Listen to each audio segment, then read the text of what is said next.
Vlora pritet të hyjë në një fazë të re të organizimit urban me ndërtimin e një parkimi të madh nëntokësor në nga zonat më të frekuentuara të qytetit përgjatë lungëmarrjes.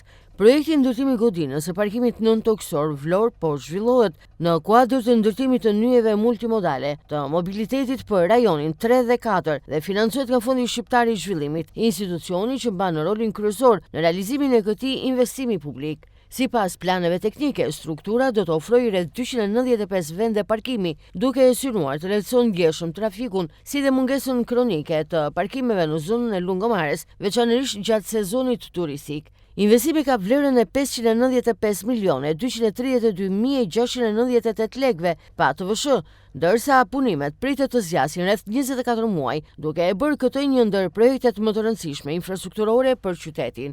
Parkimi do të ndërtohet plotësisht nën tokë me hyrje dhe dalje të dedikuara për automjetet përmes rampave të projektuara për fluks të lartë qarkullimi.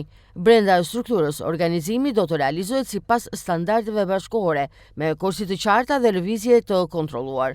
Projekti përfshin gjithashtu teknologji moderne dhe element sigurie, si sistem inteligjent menaxhimi parkimi, kamera monitorimi, ndriçim LED, ventilim të avancuar, si dhe pajisje të plota kundër zjarrit.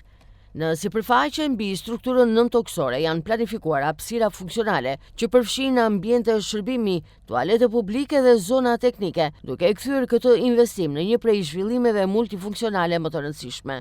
Vendodhja është strategjike përgjatë vijës bregdetare, duke ofruar akses të drejtë për drejtë me zonat më të frekuentuara të qytetit, si dhe hapësirat rekreative Buzdetit. Ky projekt shihet si një hap drejt modelit modern të qyteteve europiane, ku parkimi zhvendoset nën tokë për t'i lënë më shumë hapësirë këmbësorëve, si dhe jetës publike në sipërfaqe.